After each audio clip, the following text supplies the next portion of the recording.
সোমবার সকাল লন্ডনের ওভাল মাঠ, ম্যাচের পঞ্চম দিন। হাড্ডাহাড্ডি লড়াইয়ের ঠিক আগের মুহূর্তে ঘুম থেকে উঠে মোহাম্মদ সিরাজ করলেন একটা ছোট্ট কাজ। গুগলে লিখলেন বিলিভ, আর সেই শব্দ হয়ে উঠল তার প্রেরণার সবচেয়ে বড় অস্ত্র।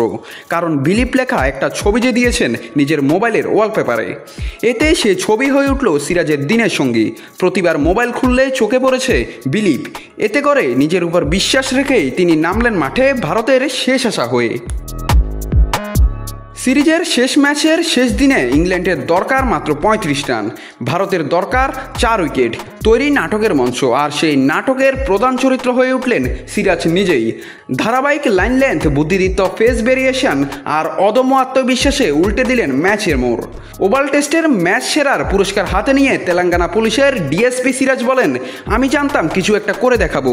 সকালেই বিশ্বাসটা ফোনে তুলে নিয়েছিলাম, সেটাই মাঠে নামার আগে আমার সাথে ছিল। শেষ দিনের এই জয় শুধু সিরিজের ড্রই নয়, হয়ে থাকলো এক অনন্য আত্মবিশ্বাসের কাহিনী, যেখানে প্রতিটি বল ছিল নিজের প্রতি বিশ্বাসের অভিব্যক্তি। সিরাজ বলেন, ব্রুকের ক্যাচ মিসের পর মনে হয়েছিল ম্যাচটা হাতছাড়া হবে, কিন্তু আবারও নিজেকে বলেছি না, শেষ বল অবধি লড়তে হবে। তবে এই জয়ের মধ্যেও যেন রয়ে গেল লর্ডসের সেই হারের হালকা খচখচানি। সিরাজ বলেন, আজও ভুলতে পারেনি সেই দিনটি।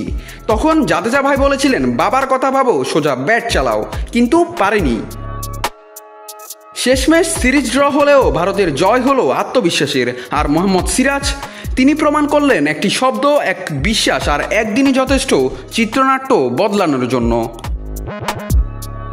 নাত রাহুল, নিউজ না স্পোর্টস।